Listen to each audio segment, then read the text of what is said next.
Listo. Pues vamos a comenzar. Buenas tardes a todos. Vamos a empezar. ¿Qué tenemos que ver el día de hoy? Hoy vamos a continuar con la construcción de la integral.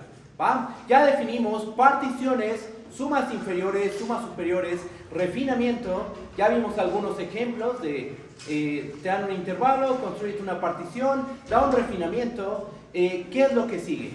Hoy tenemos que dar la definición de función integral. ¿Va? Para ello necesito de un lema o un teorema acerca de supremos e ínfimos. Con ese teorema de supremos e ínfimos voy a mostrar algo acerca del conjunto de las sumas inferiores y el conjunto de las sumas superiores. ¿Okay? Vamos a ver la relación que hay entre esos dos conjuntos. De ahí saco una idea geométrica y de esa idea geométrica surge la definición de función integrable. Después, ¿qué sigue? Ya damos la definición de función integrable. ¿Qué es lo que hay que hacer? Hay que hacer ejemplos. ¿Cómo demostrar que una función es integrable? ¿Qué propiedades tienen las funciones integrables? Las funciones integrables, las primeras que vamos a dar van a ser continuas. Pero después vamos a dar un ejemplo de una función integrable que no es continua. También vamos a dar un ejemplo de una función que no es integrable. Porque imagínense que todas las funciones fueran integrables. ¿No sería algo interesante? Ajá. Hay funciones que son integrables y hay funciones que no son integrables. Entonces, eso es lo que tenemos que hacer el día de hoy. ¿Va? Terminar la construcción de la integral y hacer algunos ejemplos, empezando de lo más sencillo y le vamos subiendo el nivel cada vez a los ejemplos. ¿Va? Cualquier duda, como siempre, díganme por favor. ¿Empezamos? Quiero recordar un par de cosas. En la sesión pasada demostré lo siguiente.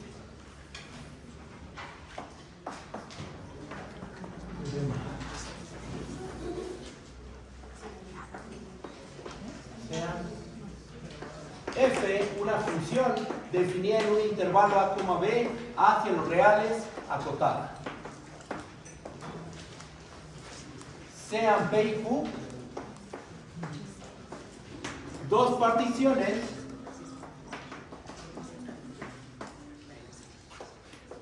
en el intervalo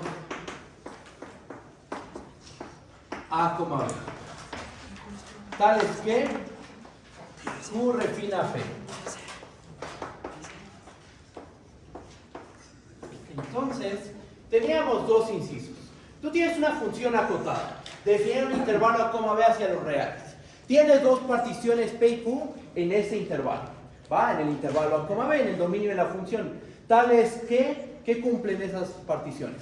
Tales que la partición Q refina a la partición P. ¿Eso qué significa? Que Q contiene a P. Si se acuerdan, ¿no? De la definición de refinamiento. Entonces, bajo estas condiciones, ¿qué vamos a poder concluir? Tenemos dos incisos. Inciso A. Tú refinas y las sumas inferiores van a crecer. Lo que vamos a tener es que la suma inferior de F respecto a la partición P va a ser menor o igual a la suma inferior de F respecto a la partición Q. Ese es el inciso A. E inciso B. La suma superior de F respecto a la partición P va a ser mayor o igual a la suma superior de F respecto a la partición Q. ¿Qué nos está diciendo esto?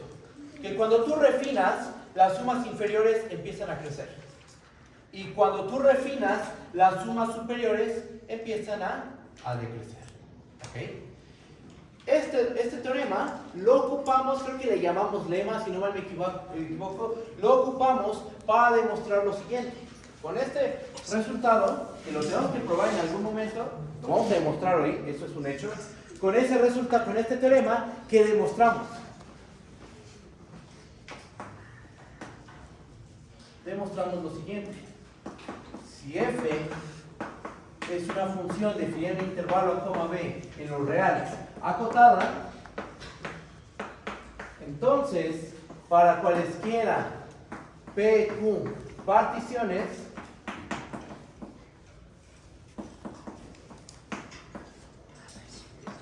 del intervalo a, b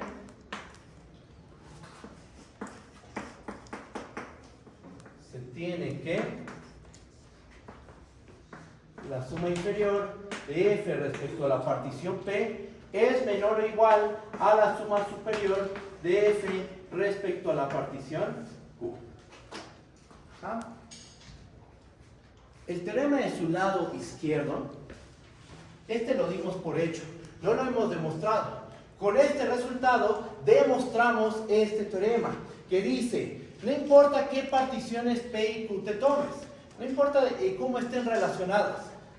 Tú tomas dos particiones y siempre la suma inferior de F con respecto de P va a quedar por debajo de la suma superior de F con respecto de Q. O sea, siempre una suma inferior es menor o igual a una suma superior.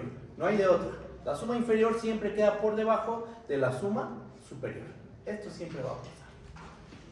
Eso lo probamos usando este teorema. ¿Qué nos falta hacer? Pues nos falta demostrar este resultado. Pero antes de hacer la prueba de este resultado, quiero dar la definición de función integral. Quiero llegar a eso. ¿Qué necesitamos? Necesitamos un lema que es de cálculo 1 acerca de supremos e ínfimos. Lo vamos a demostrar porque se me hace muy importante el resultado, muy geométrico. Así que voy a enunciarlo y lo voy a demostrar. Este es un teorema de cálculo 1. Voy a escribir un teorema de cálculo 1. Teorema de cálculo 1. ¿Qué es lo que dice? Vamos a tomarnos dos conjuntos no vacíos. Sean A y B, subconjuntos de R no vacíos. Tales que satisfacen lo siguiente. Para cualquier punto que te tomes en A. Y para cada B que te tomes en el conjunto B, vamos a llamarles X y Y. Para cada punto X en A y para cada punto Y en B, se tiene lo siguiente. Vamos a tener que X es menor o igual a Y. Suponte que tienes dos conjuntos con esta propiedad. Tomas un punto en X, tomas un punto en A, tomas un punto en B, y siempre el punto que está en A queda por debajo o es igual al punto que se encuentra en el conjunto B. Siempre, para cualquiera. ¿Va? Bajo estas condiciones, ¿qué podemos asegurar? Entonces, inciso A. A está acotado superiormente.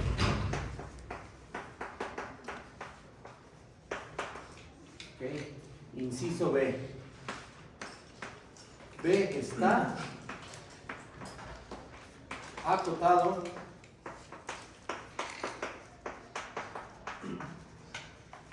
inferiormente. E inciso C. Si un conjunto está acotado superiormente, el axioma del supremo, ¿qué nos garantiza? Que ese conjunto debe de tener mínima cota superior. Y si un conjunto está acotado inferiormente, consecuencia del axioma del supremo, o sea, tenemos el teorema del ínfimo, si está acotado inferiormente, debe de tener máxima cota inferior, que se le conoce como el ínfimo. Está acotado superiormente, debe de tener supremo. Está acotado inferiormente el conjunto B, debe de tener ínfimo. ¿Cómo está relación ese supremo y ese ínfimo? De la siguiente manera. El supremo de A va a ser menor o igual al ínfimo de B. ¿Vale? Vamos a demostrar este resultado. Porque eso, fíjense, este es un teorema de cálculo 1. Y podemos pensar que hasta ahí llega el asunto, ¿no? Hasta ahí llega el poder de este teorema. Pero no, miren, llegó hasta aquí, hasta cálculo 2. ¿Por qué? Porque si pensamos en el conjunto de sumas inferiores y pensamos en el conjunto de todas las sumas superiores, el conjunto de sumas inferiores y el conjunto de sumas superiores justo satisfacen estas condiciones. Para cualquier suma inferior y para cualquier suma superior, no importa las particiones que tomes, siempre la suma inferior es menor o igual a la suma superior. Entonces, ¿qué se puede concluir? Que el conjunto de todas las sumas inferiores está acotado superiormente. Que el conjunto de todas las sumas superiores está acotado inferiormente. Y además, el supremo del conjunto de todas las sumas inferiores es menor o igual al ínfimo del conjunto de todas las sumas superiores. ¿Va? Vamos a poder concluir algo de sumas inferiores y sumas superiores demostrando este resultado en una gran generalidad, porque aquí estoy tomando cualesquiera dos subconjuntos de R no vacíos.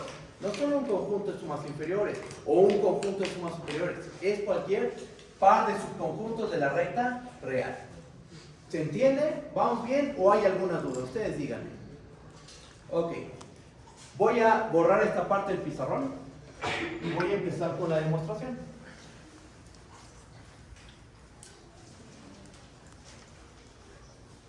Para demostrar que un conjunto está acotado superiormente, ¿qué tenemos que hacer? Tú tienes un conjunto aquí y quieres demostrar que ese conjunto está acotado superiormente. ¿Qué tienes que hacer?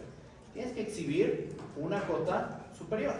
Para demostrar que un conjunto B está acotado inferiormente, ¿qué tienes que hacer? Exhibir una cota inferior. ¿Va? Eso es lo que tenemos que hacer. Así que empezamos con la prueba. Este color, demostración. Pero es la demostración de este teorema, ¿verdad? Demostración de este. De este. Este ya se probó. Este lo probamos ayer. ¿Va? Entonces vamos a probar el teorema de cálculo 1. ¿Ok? Vamos a probar este resultado. ¿Cómo lo hacemos? Queremos ver que A está acotado superiormente y que B está acotado inferiormente. Vamos a hacer lo siguiente.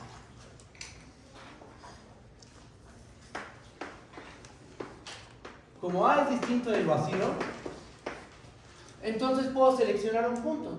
¿Estamos de acuerdo que es distinto del vacío? Aquí lo dijimos. Tanto A como B son subconjuntos de R no vacíos. Muy bien. Entonces, como A es distinto del vacío, yo me puedo tomar un punto A0 en el conjunto A.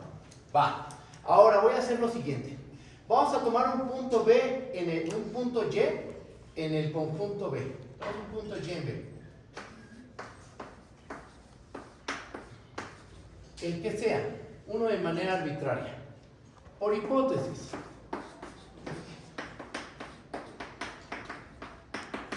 ¿Qué relación tiene el punto A0 con el punto Y? ¿Cómo están relacionados?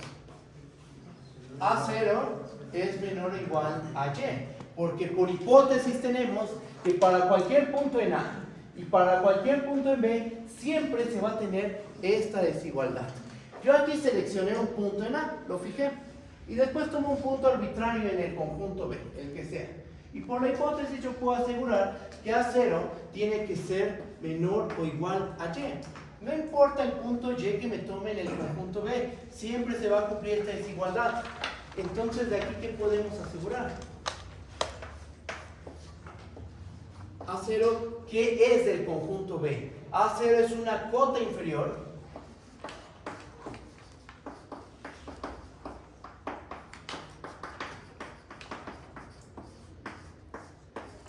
del conjunto B. Y creo que aquí vale la pena hacer una interpretación geométrica. La situación que tenemos es la siguiente. Aquí está la recta real. Aquí tenemos a nuestro conjunto A. ¿Ok? Después de este lado tenemos a nuestro conjunto B. Vamos a imaginarlo de esta manera, nada más para ilustrar. Este no es un argumento general, es simplemente un dibujo que ilustra lo que estamos haciendo. Miren, fijamos un punto en el conjunto A, al cual le llamamos A0. Ok. Después dijimos aquí, bueno, tú toma cualquier punto en B. ¿Cómo están relacionados? Pues A0 debe ser menor o igual a Y. ¿Por qué? Porque esa es nuestra hipótesis. Eso es lo que estamos suponiendo. Ok, entonces A0 resulta ser menor o igual a Y sin importar el punto Y que nos tomemos en el conjunto B. ¿Eso qué quiere decir? Que A0 es una cota inferior del conjunto B. Porque puedes tomar este punto Y en B, o este, o este, o este otro. No importa el punto que te tomes en B, siempre ese punto queda, bueno, el A0 queda por debajo del punto que te hayas tomado en el conjunto B. ¿Me comprenden? ¿Sí está bien o hay alguna duda? Entonces ya tenemos que el conjunto B está... ¿qué hicimos aquí? Ajá, el conjunto B está acotado inferiormente por A0. ¿Borro?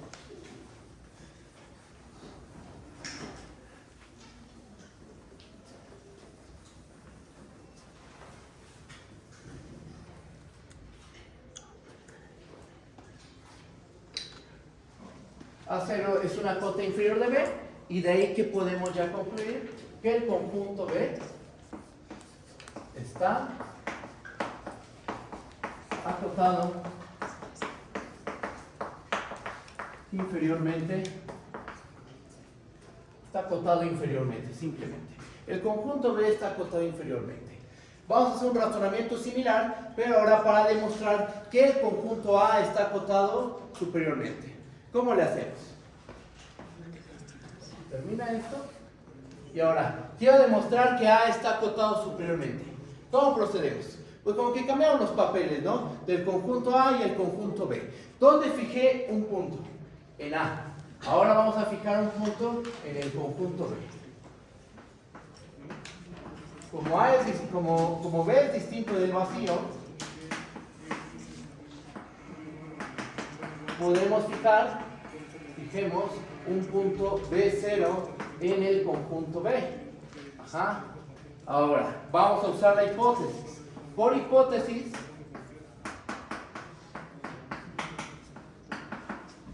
para cada punto A en el conjunto A, se tiene que...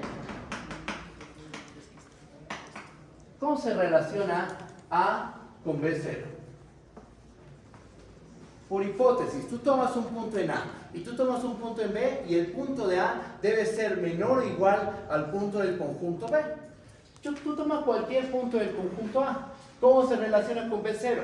Pues A tiene que ser menor o igual a B0, sin importar el punto que te tomes en el conjunto A. Ah, ok, perfecto. Entonces B0, ¿qué es del conjunto A? Exactamente.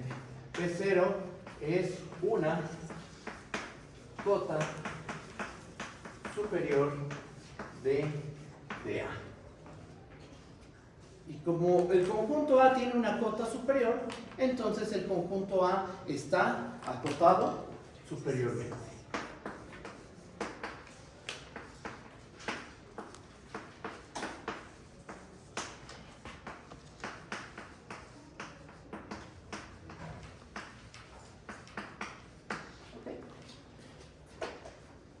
Y ya con esto tenemos los primeros dos incisos. El conjunto A está acotado superiormente. El conjunto B está acotado inferiormente. Nos falta el inciso C. Vamos a demostrar que el supremo de A tiene que ser menor o igual al ínfimo de B. Justo como se ve en el dibujo, ¿verdad? Vean el dibujo. En este dibujo, todos los puntos de A quedan por debajo de todos los puntos de B. Ajá. ¿Cuál es el supremo de A en el dibujito? Este es el supremo de A. ¿Cuál es el ínfimo de B? En el dibujo, nada más, a puro dibujazo. Este es el ínfimo de B. ¿Cómo está relacionado el supremo de A con el ínfimo de B? El supremo de A es menor o igual al ínfimo de B. Esto es un dibujo, no es una prueba, pero nos ayuda a imaginarnos lo que dice el enunciado formal. ¿Va? Entonces, lo que sigue es demostrar el inciso C. Vamos a demostrar que el supremo de A es menor o igual a ínfimo de B. ¿Va? ¿Vamos bien o hay alguna duda? Ustedes díganme. Cualquier duda la podemos checar. Por ejemplo, ahí donde está el A, si en el otro caso pusimos Y, ahí hubiéramos podido haber puesto X y las pruebas siguen estando bien. A ver, ¿cómo? O sea, aquí pusimos Y, A0 menor o igual que Y, pero porque A0 está fijo en A. Ajá. Y aquí el que está fijo es B0, pero nos pudimos haber agarrado X del conjunto A. En vez de... Sí. Eso, nada más ahí es un cambio de notación, efectivamente. Sí, o sea, aquí yo puedo poner A, X, W, H, omega, no sé, cualquier notación. Simplemente hay que dar a entender que este es un objeto de este conjunto, ¿vale? Vamos a empezar con la prueba del inciso C. Voy a borrar esta parte del pizarrón.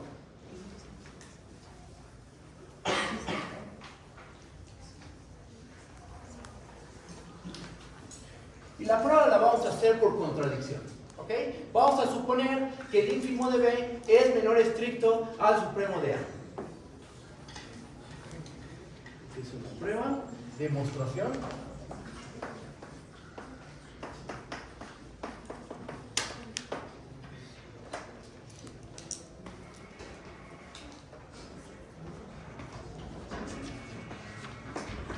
Pongamos que el ínfimo de B es menor estricto al supremo de A. Estamos haciendo una prueba por contradicción. ¿Ok? Bien. Entonces, estamos suponiendo que el ínfimo de B es menor estricto al supremo de A. Voy a tomarme un número A. ¿Cómo se ve eso geométricamente? Así. Aquí está el ínfimo de B. Y aquí está el supremo del conjunto A. Va. Voy a hacer lo siguiente. Voy a tomarme la distancia media entre esos dos puntos. ¿Cuál es la distancia media? La distancia media sería R, epsilon, vamos a llamarle epsilon igual a supremo de A menos ínfimo de B sobre 2. ¿Por qué voy a tomar ese número? Por conveniencia, porque quiero llegar a una contradicción. ¿Qué podríamos contradecir? ¿Qué hipótesis tenemos? Que todo elemento de A es menor o igual a todo elemento de B. Podríamos contradecir justo esto. Vamos a mostrar que hay un elemento de B que queda por debajo de un elemento de A. Y esa va a ser nuestra contradicción, ¿va? Entonces el objetivo es buscar una manera de llegar a esa contradicción. Estamos suponiendo lo contrario a lo que queremos demostrar. Se tiene que llegar a una contradicción. Y la contradicción a la que vamos a llegar es esa. Hay un elemento de B que es menor estricto a un elemento de A. Contradicción, y de ahí concluimos que esta desigualdad no puede suceder, y ahí va a acabar la prueba del teorema. ¿Se entiende el plan o hay alguna duda? ¿Vamos bien? Sí. Voy a empezar con la prueba. Vean, vamos a hacer lo siguiente. ¿Qué pasa cuando al ínfimo, este es un resultado de cálculo 1, qué pasa cuando al ínfimo se le suma un poquitito? Por ejemplo, le sumamos epsilon unidades.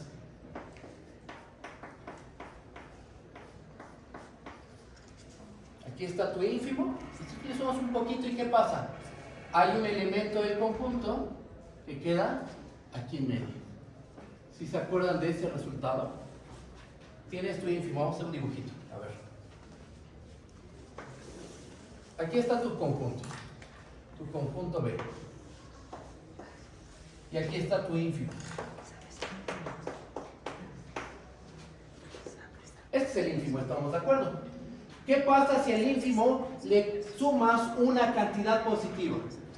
Si tú le sumas un poquitito, siempre va a tener que ocurrir, siempre va a ocurrir que hay un elemento del conjunto B que va a quedar aquí en medio. Por ejemplo, si al ínfimo tú le sumas epsilon unidades, va a haber un elemento del conjunto B que queda aquí en medio.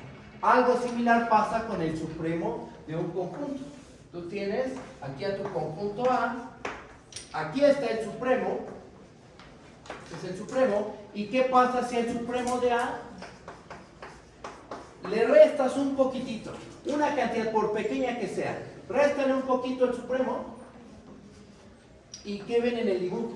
Pues tiene que haber un elemento del conjunto A que queda por delante de eso que le restaste al supremo, ¿va? Eso se ve en cálculo 1, lo voy a ocupar, lo voy a hacer de la manera más, bueno, voy a tratar de hacerlo de la manera más clara posible. Cualquier duda, díganme, por favor. Voy a usar estas dos ideas.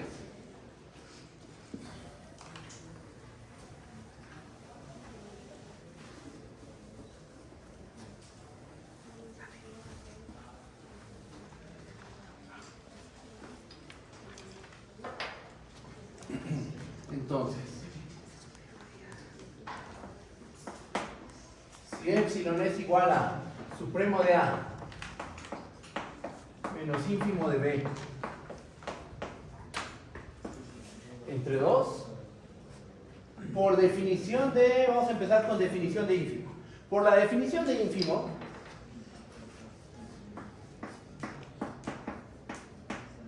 ¿qué podemos asegurar? Que existe un elemento del conjunto B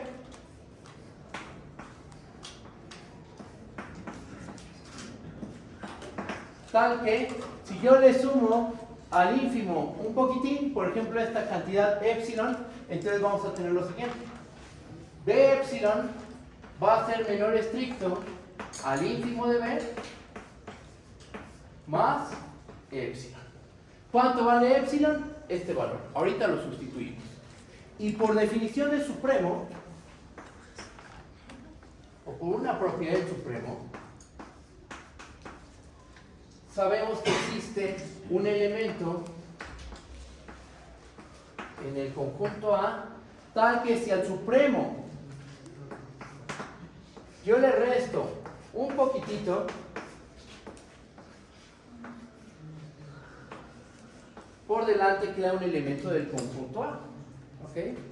Estoy ocupando esa propiedad del supremo y el ínfimo. Si al supremo le restas un poquito, se mete por delante un elemento del conjunto. Si al ínfimo tú le sumas un poco, hay un elemento del conjunto que queda por debajo. Ajá. Eso es lo que estoy ocupando. Y ahora esto, ¿para qué me va a servir? Para lo siguiente. Borro aquí.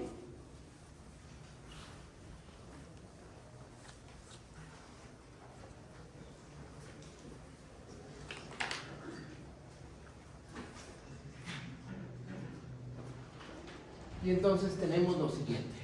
Tenemos B epsilon. Vamos a tomarnos esta desigualdad. Vamos a tomarnos esta desigualdad de aquí. Estamos suponiendo que el ínfimo de B es menor estricto al supremo de A. Así que hagamos lo siguiente. B epsilon, ¿qué sabemos? Es menor al ínfimo de B más epsilon. Pero ¿cuánto vale el ínfimo de B más epsilon?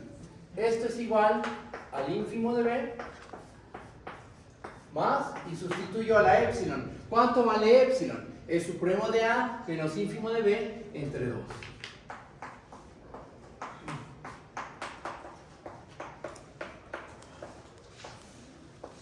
Esto lo puedo simplificar y nos termina quedando que esto es igual a ínfimo de B más supremo de A entre 2. Si estamos de acuerdo, hacemos la cuentita y nos termina quedando ínfimo de B más supremo de A entre 2. Este número es mayor ¿a quién? A B epsilon. ¿Va? ¿Por qué? Por lo que está en el cuadrito, en este cuadrito.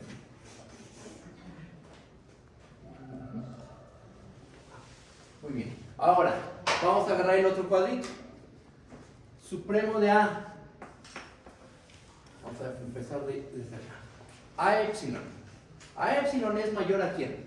Es mayor a el supremo de A menos epsilon. ¿Quién es epsilon? El supremo de A menos ínfimo de B entre 2. Entonces sustituyo supremo de A menos, aquí abro un paréntesis y nos va a quedar supremo de A menos ínfimo de B entre 2. Hago esto tantito. Así.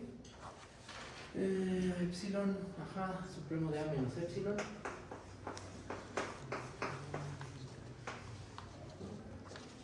¿Y cuánto nos queda?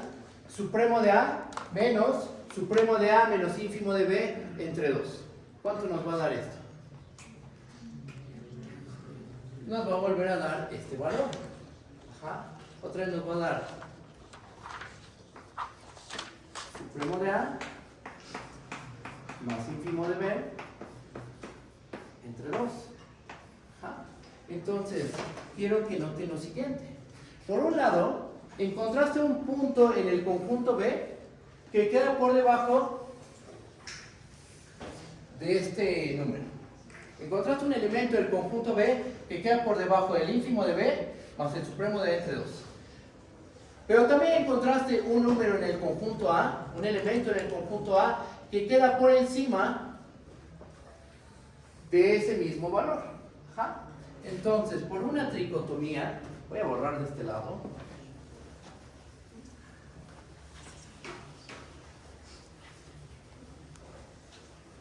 Por transitividad, por transitividad,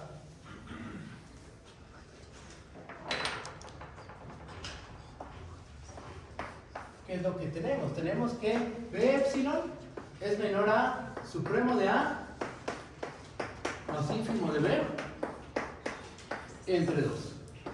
Y el supremo de A más el ínfimo de B entre 2 es menor a epsilon.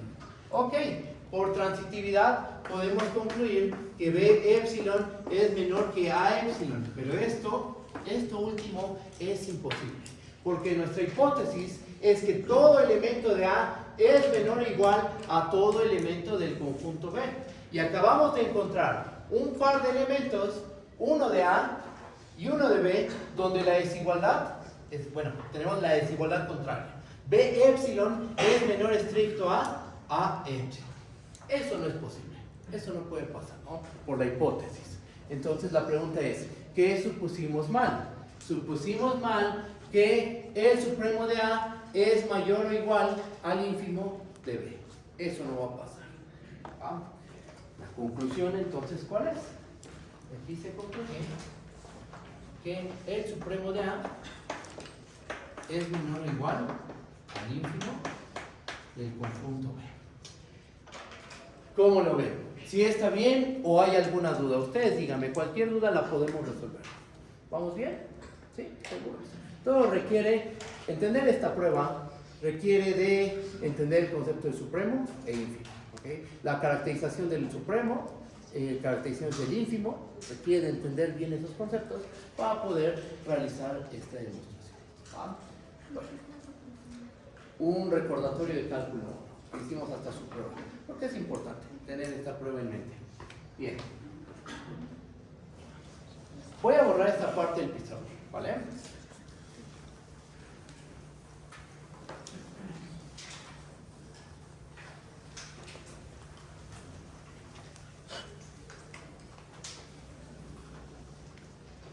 De aquí surge un corolario, pero ya de cálculo 2. Vamos a analizar, vamos a ver qué pasa con el conjunto de las sumas superiores y el conjunto de todas las sumas inferiores. Vamos a ver cuál es la relación entre esos dos conjuntos. Corolario.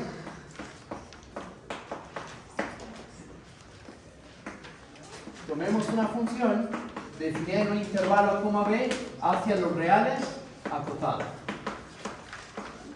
¿Ah? Entonces, tenemos lo siguiente. Inciso A. El conjunto de las sumas inferiores de f respecto a la partición P, tal que P corre en el conjunto de particiones del A, B. ¿Sí se acuerdan de esta notación, verdad? P del intervalo A, B denota al conjunto de todas las particiones del intervalo A, B. No lo confundan con el conjunto potencia, ¿no? Este no es el conjunto potencia. P de A, B, ¿qué denota? El conjunto de todas las particiones posibles en el intervalo A, B. Entonces, así las cosas, este conjunto de sumas inferiores, ¿qué va a cumplir? Está acotado superiormente.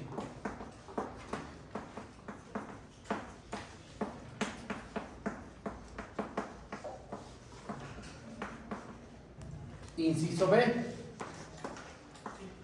El conjunto de todas las sumas superiores de f respecto a la partición P, donde P corre en el conjunto de particiones del intervalo A, B, este conjunto, ¿cómo está? Ese conjunto está acotado inferiormente.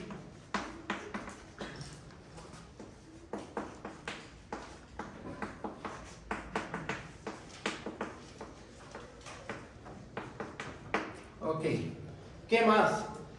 ¿Qué relación hay entre el supremo del conjunto de sumas inferiores y el ínfimo del conjunto de sumas superiores? Vamos a tener lo siguiente. Borro.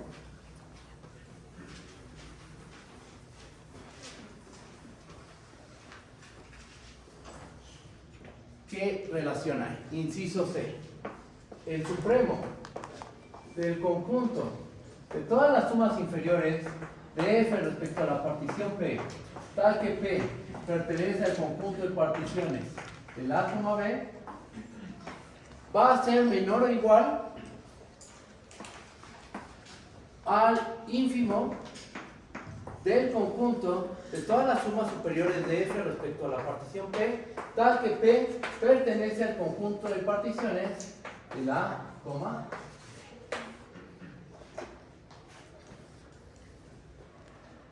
Y díganme, con toda sinceridad, ¿están de acuerdo que esto es un corolario del teorema anterior? Porque antes nosotros vimos que para cualquier partición P y para cualquier partición Q, la suma inferior de F con respecto de P es menor o igual a la suma superior de F con respecto de Q. Ajá. Justo eso es lo que dice, bueno, de una manera más general, el teorema que acabamos de probar. Entonces, cumple las hipótesis del teorema, el conjunto de sumas inferiores, el conjunto de sumas superiores, y por eso es que tenemos todo esto. ¿Ah? Si hay dudas, díganme, por favor. Entonces ya tenemos esta desigualdad. Tenemos que el supremo del conjunto de las sumas inferiores siempre es menor o igual al ínfimo del conjunto de las sumas superiores. Y lo único que necesitamos es que la F esté acotada. Nada más eso. Con el hecho de que F esté acotada, siempre se va a cumplir esta desigualdad. ¿Qué es lo que sigue? Pues yo ahorita ya podría dar la definición de función integrable sin ningún problema. Pero quiero dar antes una idea geométrica y después de eso paso a dar la definición de función integrable y regresamos a probar ese pendiente que teníamos. Pruebo el pendiente y ya pasamos a dar ejemplos de funciones integrables y funciones no integrables. Aquí lo hago.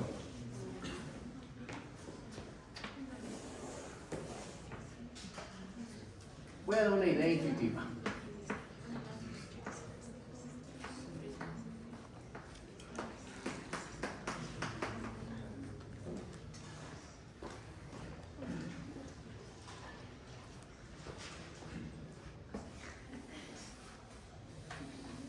Miren, ¿qué vimos nosotros en la sesión pasada? En la sesión pasada, de una manera muy intuitiva, porque no tenemos el concepto de área, solo estamos trabajando con las ideas que tenemos del área entre la gráfica de la función y el eje, dijimos lo siguiente: para cualquier partición P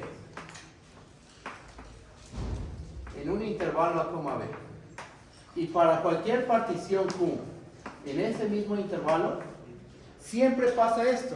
Siempre ocurre que la suma inferior de F respecto a la partición P, esto queda por debajo de ¿qué? Del área entre la gráfica de la función y el eje X. Ajá. Aquí está el área de la función. Ya saben de a qué área nos referimos, ¿no? Aquí hago un mini dibujo, súper pequeño, pero ilustrativo.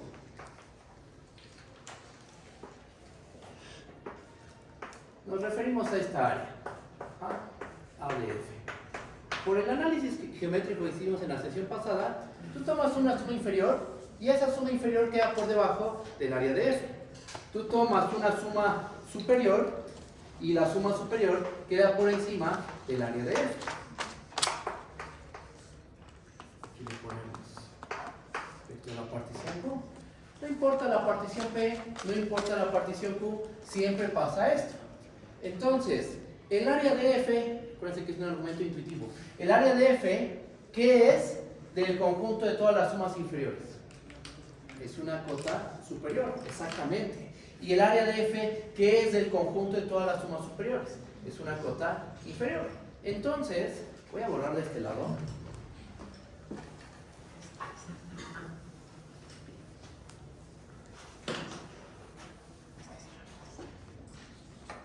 Yo tomo el supremo del conjunto de todas las sumas inferiores.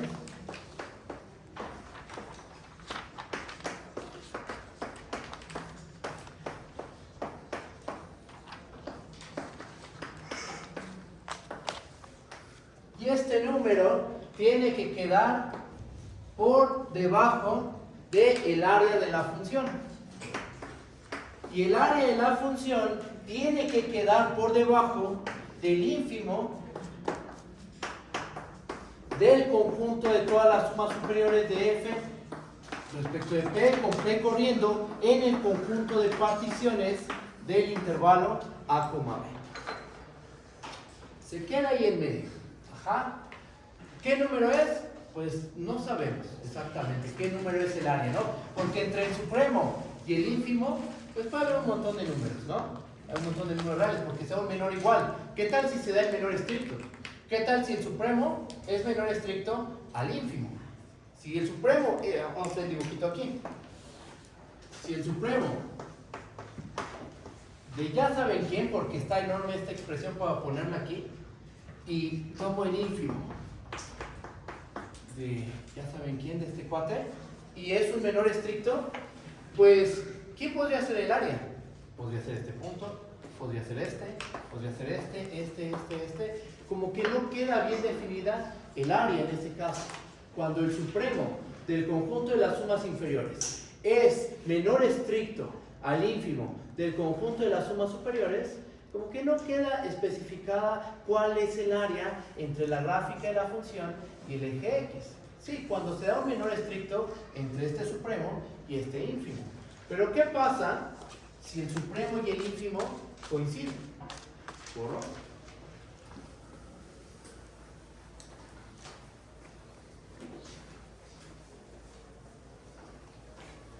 Profe, ¿qué palabra dice? ¿Qué letra es esa? La última. ¿Cuál? ¿Esta? Esta es una Q. Mande.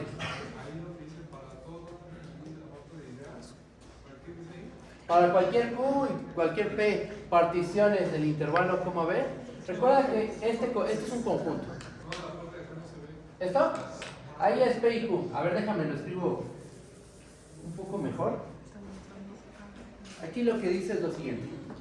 Para cada P y Q elementos en el conjunto de particiones del A, B, se tiene esta desigualdad. No, ¿de qué?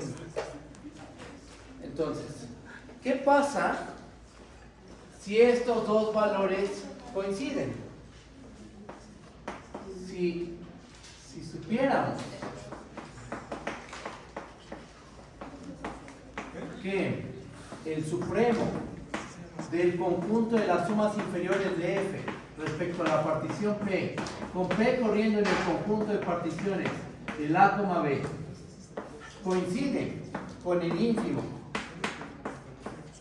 del conjunto de sumas superiores de F con respecto de P, tal que P pertenece al conjunto de particiones del A, B, si nosotros sabemos que no solo es un menor o igual, sino que se da una igualdad, entonces, ¿qué pasa con el área de la función? El área de la función tiene que quedar aquí en medio. Ese es un hecho. Pero si este valor y este valor coinciden, entonces, a este le llamamos, para no escribir todo, ¿no? A este le llamamos asterisco y a este le llamamos gato. Si tenemos esto, entonces asterisco va a ser igual al área de F y esto va a ser igual a gato. O sea, el área entre la gráfica de la función y el eje X va a coincidir con el supremo del conjunto de las sumas inferiores y con el ínfimo del conjunto de las sumas superiores. ¿Ah? Siempre y cuando este supremo y este ínfimo coincidan. ¿Ah? De esta idea, y es una idea geométrica. ¿Por qué? Porque nosotros en ningún momento definimos lo que es, todavía no hemos definido lo que es el área entre la gráfica de la función y el eje X. Tenemos ideas de lo que es, pero le podemos dar la vuelta al problema. ¿Qué sí tenemos bien definido? Sumas superiores, sumas inferiores, supremo del conjunto de sumas inferiores, tenemos definido el ínfimo del conjunto de sumas superiores. Entonces, de estas ideas, ¿qué podemos hacer? Vamos a decir que una función tiene área, sí y solo si el supremo del conjunto de sumas inferiores es igual al ínfimo del conjunto de sumas superiores. Y esto último es precisamente la definición de una función integrable. Eso va a ser una función integrable. F es integrable en el intervalo coma B, sí y solo si el supremo del conjunto de sumas inferiores es igual al ínfimo del conjunto de sumas superiores. Visto desde este punto de vista meramente geométrico, embona perfectamente nuestra definición formal con estas ideas. ¿Cómo lo ven? ¿Se entiende o hay alguna duda? Mande. Aquí en esta parte, en esta idea, me perdí un poquito cuando dijo que como que no estábamos seguros de... Ah, claro, mira, fíjate. Se tienen estas desigualdades, ¿estamos de acuerdo? ¿Eso sí se ve? ¿Sí? Mira, yo aquí comenté, aquí tenemos un menor igual entre el supremo y el ínfimo. Podría ser que tuviéramos un menor estricto. Entonces aquí está el supremo, el conjunto de sumas inferiores. Aquí tenemos al ínfimo del conjunto de sumas superiores. ¿Cuántos números hay? Entre un número A y un número B. Una infinidad. Entonces, ¿quién podría ser el área de F? Tenemos un montón de posibilidades, ¿no? Podría este punto, este. Pero ¿qué pasa si supiéramos, si sucediera que el supremo y el ínfimo coinciden? En ese caso, no hay casos que considerar. El área de F se queda aquí en medio. Y si estás diciendo que este número, este supremo y este ínfimo coinciden, ¿cuál es el único posible valor para el área de la función? El valor común. El supremo, el conjunto de sumas inferiores, o el ínfimo, el conjunto de las sumas superiores. En este caso no hay tema, sí queda unívocamente definida el área de la función. Nosotros no tenemos definido el concepto de área. Yo ahorita no les he dado una definición de vamos a definir el área de esta manera. No, eso se hace en un curso de teoría de la medida. En un curso de teoría de la medida se define el concepto de área, y eso está relacionado con teoría de la probabilidad también, porque una probabilidad puedes pensarla, bueno, está el concepto más general que es el concepto de medida, y del concepto de medida salen hay dos vertientes, áreas o volúmenes y probabilidades, ¿ok? Bueno, pero nosotros no estamos definiendo el concepto de área. Pero entonces, solo esto por eso es una idea intuitiva, una idea geométrica. Estamos hablando del área sin tenerla definida. Pero sí que tenemos definido. Supremo el conjunto de sumas inferiores. Ínfimo el conjunto de sumas superiores. Particiones, refinamientos. Pues con la herramienta que disponemos, con esta herramienta que nosotros disponemos, vamos a una definición de que una función tenga área debajo de su gráfico. ¿Cómo le vamos a hacer? Una función es integrable si, solo si, estos dos valores coinciden. ¿Va? ¿Sí está bien? ¿Sí está bien? ¿Todos vamos bien? ¿Seguros? Va. Mande, te escucho. ¿Qué pasa con Q, que está acá en estas desigualdades?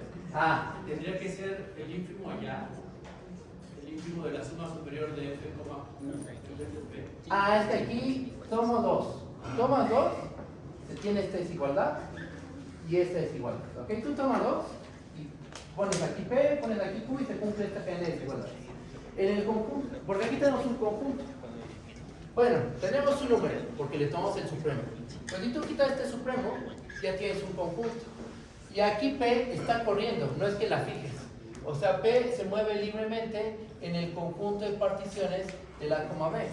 O sea, aquí yo podría poner P, Q, H, W, cualquier letra. Lo que me está diciendo esta notación es que P corre en el conjunto de todas las particiones de A, B. O sea, piensa en todas las posibilidades que tiene una partición de A, B. La trivial, que tiene A y AB. La que tiene a A y B y el punto medio. La que tiene a A, B, el punto medio y otros dos puntitos más, por ejemplo. Y lo mismo aquí. O sea, ya esta P no es que esté fija, sino que aquí está diciendo P corre en el conjunto de todas las particiones del A, B. No es como aquí. Fijas P, fijas Q, arbitraria, cualquier, y tienes esta desigualdad. ¿Vale? Profe, perdón, entonces aquí no debería de ir en el ínfimo igual de las Q que pertenecen a la partición. No, porque esta P está corriendo. O sea, diríamos lo mismo. Ya. ¿Sí, Son dos variables P y Q. O sea, yo puedo poner aquí H, y aquí pues pongo H, W, lo que sea. Lo que estoy diciendo aquí es que P corre, se mueve en todo el conjunto de particiones del A, B. ¿Vale? Y bueno, con todas estas ideas geométricas y con la parte formal que hemos desarrollado, vamos a dar la definición de lo que es una función integrable. Borro esta parte del pizarrón. Si hay más dudas, díganme por favor. Borramos esta parte y voy a dar la definición de lo que es una función integrable.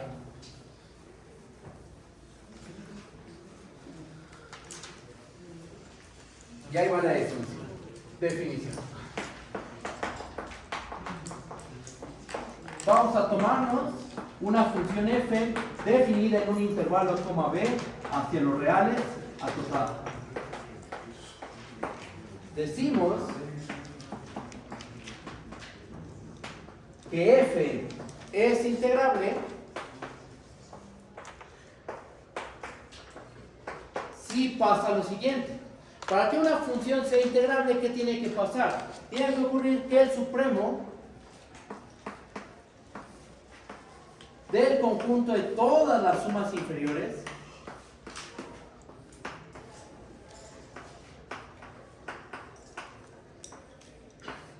coincide con el ínfimo del conjunto de todas las sumas superiores de f con respecto de p, con p corriendo en el conjunto de particiones de la coma b.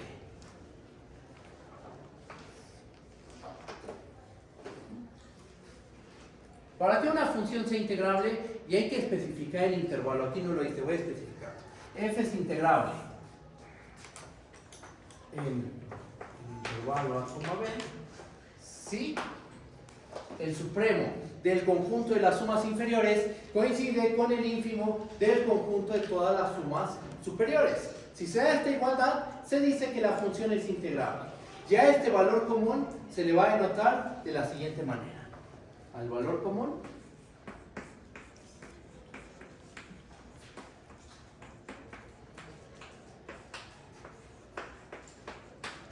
se le denota como la integral de en b de f. ¿Cuál es ese valor común? Este valor. Ajá.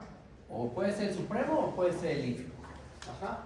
Ese valor común es la integral de en b de f. ¿Y ese valor cómo lo interpretamos? Ese valor lo interpretamos como el área, como el dibujito, como el área engendrada o generada entre la gráfica de la función y el eje X. Estamos hablando de esta área.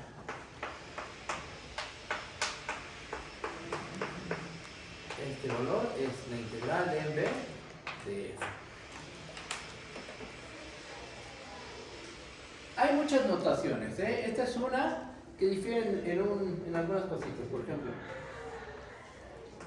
también está esta notación. Esta es notación. Y pues creo que ya. Dicen lo mismo. Están diciendo completamente lo mismo. Lo único en lo que cambia es que aquí estás diciendo, indicando cuál es la variable. La variable es x. Todo este procedimiento se hizo respecto a la variable x que está, por supuesto, en el intervalo a, b. Ahí es donde está variando. Pero las dos notaciones son igual de, están bien, las dos son correctas las dos. Esta y esta. ¿Va? ¿Y este valor quién es? ¿Es este supremo o este ínfimo? Siempre que tengas una función acotada, siempre va a pasar esto. Este menor o igual. Y cuando tengas una función integrable, no solo se va a dar el menor o igual, sino que en ese caso se da la igualdad. ¿Bien? ¿Qué es lo que sigue? Lo que sigue es empezar a hacer ejemplos de funciones integrables, funciones no integrables, funciones integrables que no son continuas, etc. ¿Va? Propiedades de las funciones integrables, operatividad. Así que bueno, vamos paso a paso. ¿Hasta aquí todo bien o hay alguna duda? ¿Bien? Voy a borrar esta parte del pizarrón.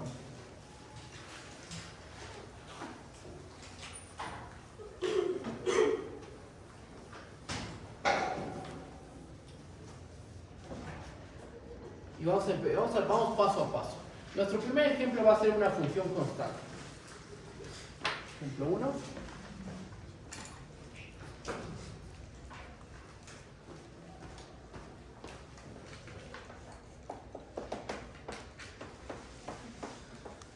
Vamos a tomar la siguiente función. Sea f definida en un intervalo a, b en los reales, tal que a cada punto x lo mandamos a este valor c. Con c un número real fijo.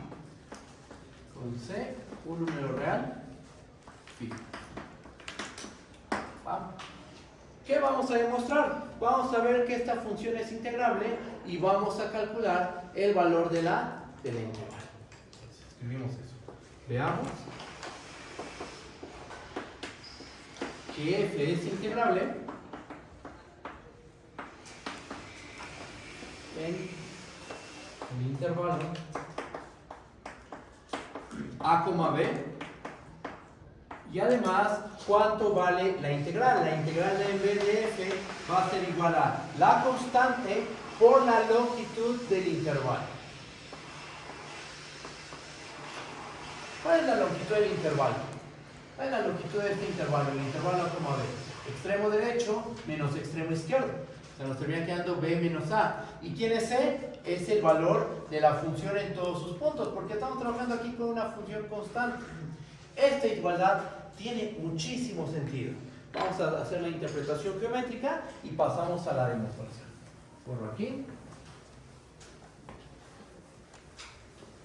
¿Esa igualdad ya la demostró el martes por lo que dijo de las particiones y todo eso? No, esto ahorita lo vamos a probar. Esto ahorita lo vamos a demostrar. Miren, geométricamente, ¿esto cómo se ve?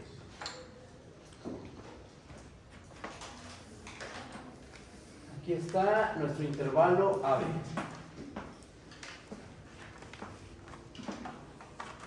¿Cómo se ve la gráfica de la función f? Pues es una función constante. En cada punto vale c. Evalúen a cuánto vale la f, c. Evalúen b cuánto vale la función, vale c. Evalúen el punto medio entre a y b, vale c. Evalúen cualquier punto del a, b y la función vale c. Entonces aquí levanto un valor c. Y vamos a pensar que ese es el valor c. ¿Y qué se engendra aquí? Se nos engendra un rectangulito. ¿No? De altura, ¿cuánto mide esta altura? Esta altura mide c, muy bien. ¿Y cuánto mide el otro lado del rectángulo?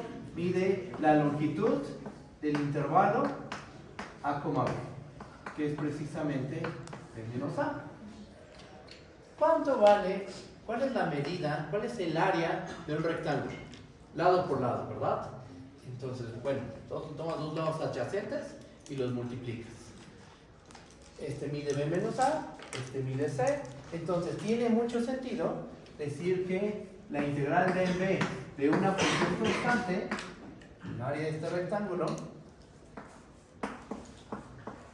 llamémosle r a este rectángulo, el área del rectángulo r, pues tiene que ser b menos a menos c por b menos a. Y eso es justo lo que va a valer la integral de b de la función f. Por supuesto, eso es algo que tenemos que verificar. Pero todo embona perfectamente. Toda la idea intuitiva, la idea geométrica, embona con nuestra definición formal. El área de un rectángulo, ¿cómo se calcula? Tomas dos lados adyacentes y los multiplicas. ¿Ok? El área de este rectángulo, ¿cuánto vale? La medida de este lado, que es b menos a, por la altura, que es c. Entonces vale c por b menos a. Pero también nuestra integral, esta integral, va a valer c por b menos a. Perfecto. Este número sí nos calcula el área entre la gráfica de la función y el eje x. Vamos a ver que efectivamente se da esta igualdad. Procedemos. Borro aquí.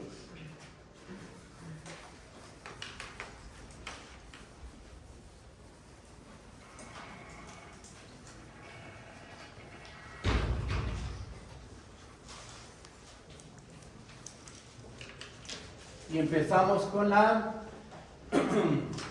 prueba. ¿Qué tenemos que hacer? Hay que tener claro, ¿qué es lo que queremos demostrar? Queremos demostrar que f es integrable en el intervalo a, b. ¿Cómo se prueba eso? Hay que verificar que el supremo del conjunto de todas las sumas inferiores es igual al ínfimo del conjunto de todas las sumas superiores. Entonces, en este ejemplo voy a proceder de una manera, pues de la manera que uno, así que por lo que nos dice la definición. Quiero ver que el supremo del conjunto de sumas inferiores es igual al ínfimo del conjunto de todas las sumas superiores. ¿Qué hago? Empiezo tomando una partición arbitraria en el intervalo a, b. Empezamos la prueba.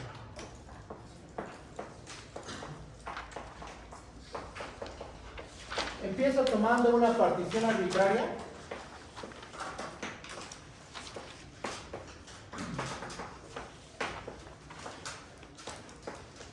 Una partición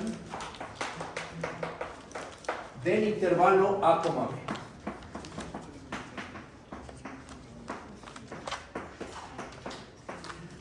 ¿Ok? Ahora, ¿qué vamos a hacer? Vamos a ver cómo son las sumas inferiores y cómo son las sumas superiores para una partición arbitraria. ¿Va? Vamos a anotar lo siguiente. Notemos que para cada i de 1 hasta n, ¿cómo se ve mi minúscula? ¿Quién es este valor por definición? Por definición, este número es el ínfimo del conjunto de todos los f de x, tal que x se encuentra en el intervalo ti menos 1, ti. ¿Cuánto vale ese ínfimo? O antes del ínfimo, antes de calcular el ínfimo. ¿Quién es este conjunto? ¿Quién es el conjunto de los f de x con x en ti menos 1, ti? Es c. Porque la función, ¿cuál es el único valor que toma la función f? Toma el valor c. Entonces, ¿cuál es el conjunto de los f de x con x en el intervalo ti menos 1, ti? Es el unitario de c.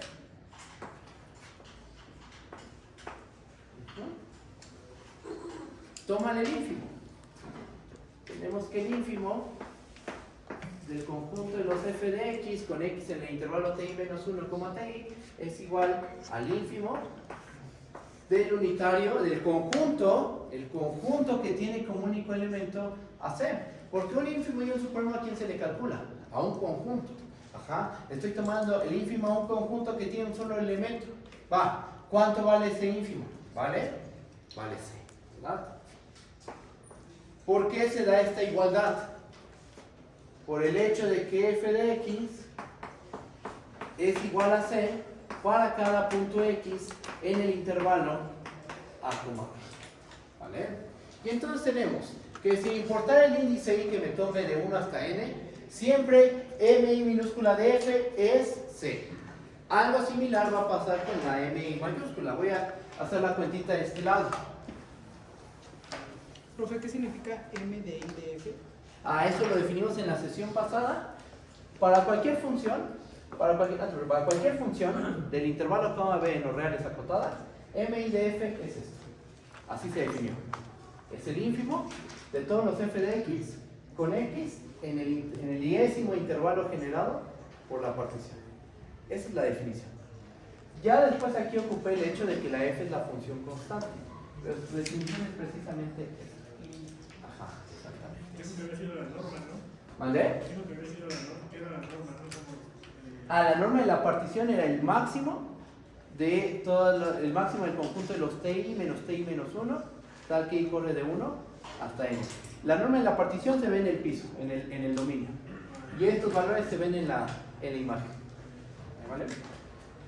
¿Más dudas? ¿Vamos bien? ¿Sí? Entonces tenemos ahí mi minúscula. Borro.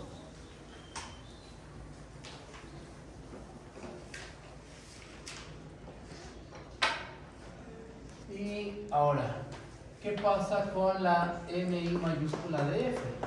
Por definición, es más, lo escribimos aquí, ¿no? Por definición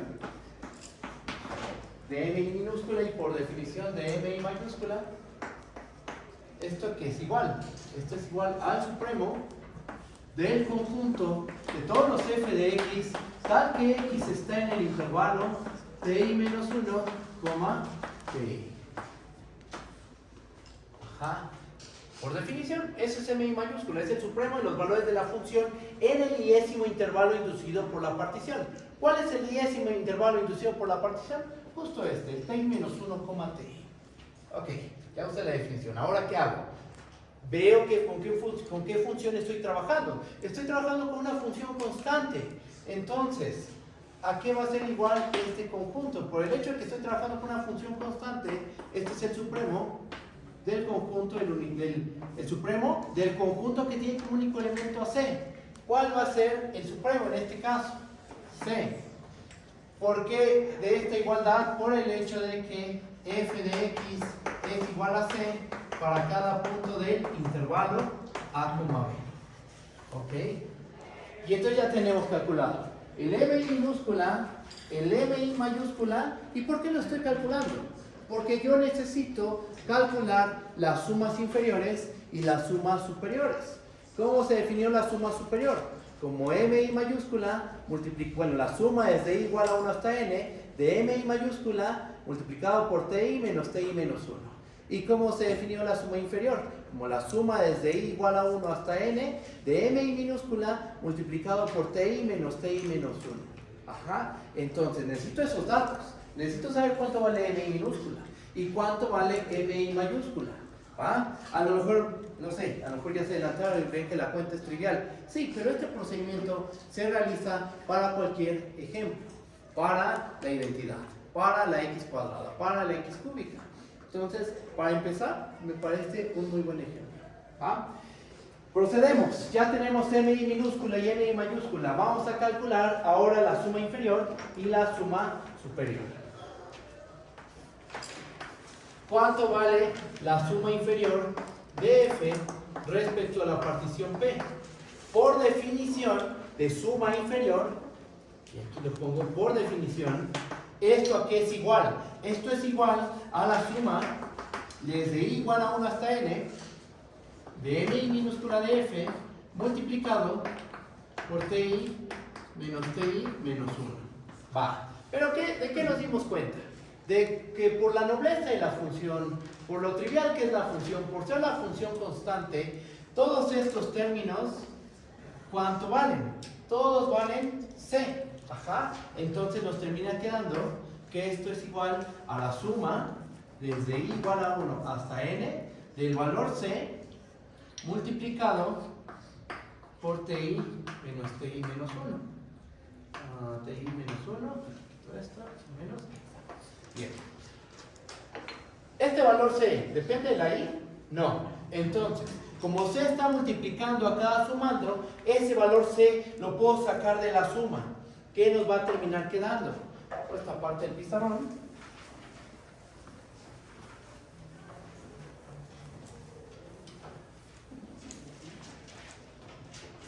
Nos va a terminar quedando que esto es igual a c por la suma desde i igual a 1 hasta n de TI menos 1. ¿Y este tipo de sumas cómo se le llama? Son las sumas telescópicas, ¿verdad? ¿Por qué bueno, ¿cuáles son las sumas telescópicas? Donde está un término y el antecesor inmediato. TI menos 1. ¿Qué es lo que tienen de especial estas sumas? Que se van a cancelar todos los términos. De hecho, vamos a hacer una descripción no tan formal, pero que ilustra. ¿Cuál es el primer término? T1 menos T0. Más. ¿Cuál es el segundo término? T2 menos T1. Después, ¿cuál sigue?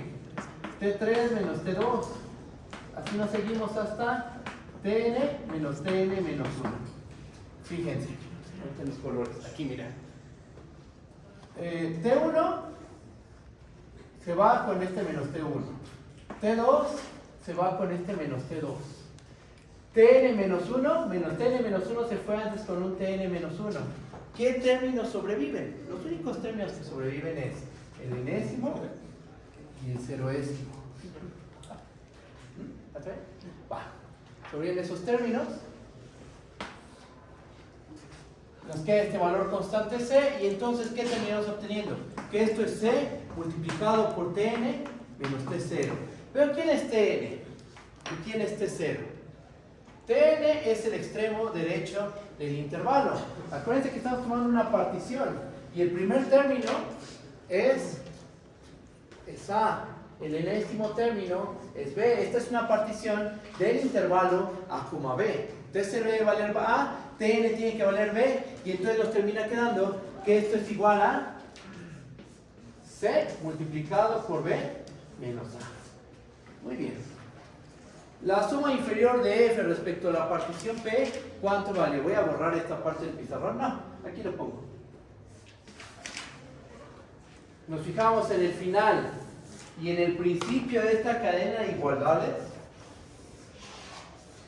¿Y qué podemos concluir? Que la suma inferior de f respecto a la partición P es igual a C multiplicado por B menos A. Con un argumento similar, análogo, se puede calcular la suma superior de f con respecto a P y va a dar lo mismo. Va a ser C multiplicado por B menos A. Vamos a escribir esa parte y que quede como un ejercicio todo el desarrollo. A ver, borro.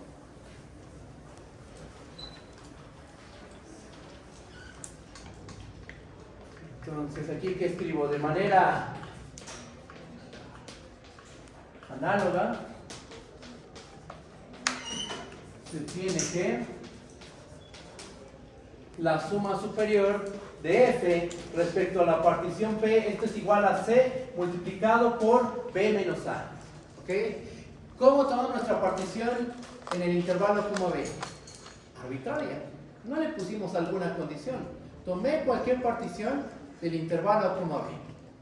Sin importar la partición que haya tomado, porque fue una arbitraria, ¿qué probamos? Probamos que siempre, sin importar, no importa la partición que tomes. Nunca le pusimos una condición de que la partición tiene 5 puntos, 7 puntos, o tiene estos puntos, no. Fue cualquier partición. ¿Qué se demostró? Que la suma inferior de f respecto a la partición P es igual a C por B menos A. Y que la suma superior de f con respecto a la partición P es igual a C por B menos A. Esto que quede como ejercicio, ¿no? Hacer la cuentita. Si que lo quieren hacer, está bien. ¿Ah? Y esto no depende de la partición. Toma cualquier partición y siempre vas a obtener C por B menos A, C por B menos A, tanto para la suma inferior como para la suma superior. ¿Y luego qué sigue? Ahora lo que sigue es, vamos a pensar en el conjunto de todas las sumas superiores y vamos a tomarles el ínfimo. Y vamos a pensar en el conjunto de todas las sumas inferiores y les vamos a tomar el supremo. Ya teniendo estos valores, ya puedo calcular ese supremo y ese ínfimo. Voy a hacer la cuenta. Borro de este lado y procedemos.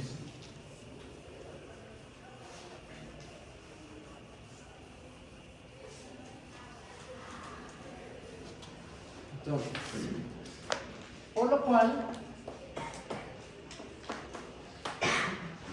¿quién va a ser el supremo del conjunto de todas las sumas inferiores de f respecto a una partición P, con P corriendo en el conjunto de particiones del A, B? Primero, ¿quién es este conjunto? En este ejemplo por supuesto. ¿Quién es ese conjunto?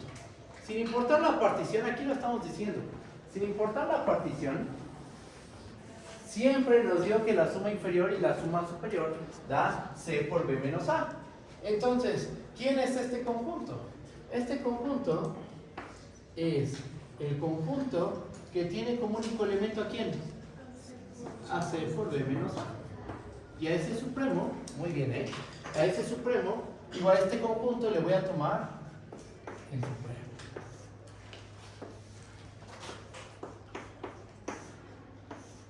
Un conjunto con un solo elemento siempre tiene supremo y su supremo es justo el elemento que se encuentra en el conjunto. Entonces tenemos que esto es C por B menos A. Ya tenemos que el supremo del conjunto de todas las sumas inferiores de f con respecto de P, tal que P corre en el conjunto de parciales del A, B, es C por B menos A. ¿Qué pasa con el ínfimo del conjunto de todas las sumas superiores? Un argumento similar, análogo. Voy a borrar aquí, ese sí lo voy a hacer. ¿Cómo vamos de tiempo? ¿Qué hora es? 6:30. 5:30. 5:30. Bueno, 6:30. A ver. A ver, ahora, ahí tenemos el supremo del conjunto de sumas inferiores. ¿Cuánto vale el ínfimo del conjunto de todas las sumas superiores de f con respecto de p, tal que p corre en el conjunto de particiones del intervalo A, B. Esto va a ser igual. ¿Sí lo puse bien? Sí lo puse bien. Este es el ínfimo. ¿De qué conjunto? El conjunto de todas las sumas superiores. Sin importar qué partición tomes, siempre la suma superior vale C por B menos A. Entonces, aquí nos va a quedar el unitario, C por B menos A. Y esto vale C por B menos A. ¿Qué ocurrió? Que el supremo del conjunto de todas las sumas inferiores coincide con el ínfimo del conjunto de todas las sumas superiores. Son iguales estos valores. Por definición de función integrable, ¿qué podemos concluir? Que la función constante definida en el C, definida en el intervalo A, B, es realmente una función integrable. Y que el valor de la integral, ¿cuál es el valor de la integral? Por definición, el valor común. El valor de la integral, ¿cuál va a ser? C por B menos A. Y se acaba. Súper sencillo el ejemplo de la función. La función es muy simple. Es una función constante. Pero estos son los pasos que se tienen que seguir en cualquier ejemplo. Va a haber una ligera modificación ya para funciones son un poquito más sofisticadas que una constante.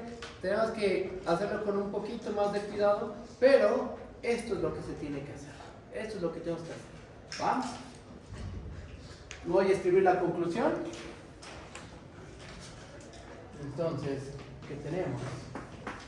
Que el supremo de, ya saben quién, el conjunto de todas las sumas inferiores es igual al ínfimo del conjunto de todas las sumas superiores.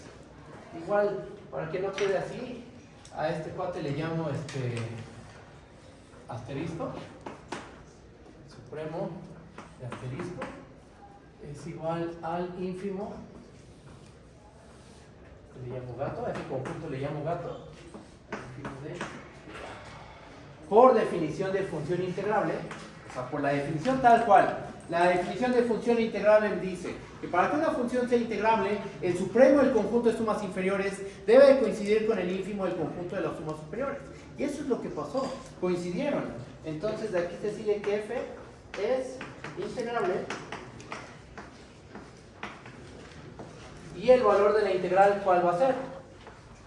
Va a ser igual a c multiplicado por b menos a. Ahí está.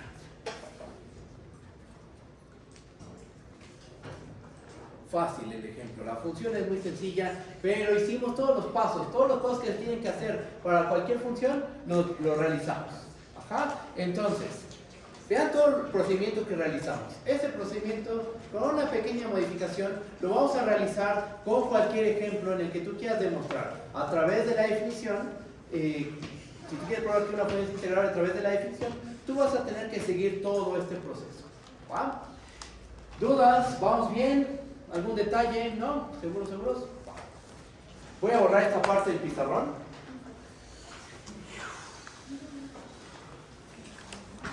Está muy bien.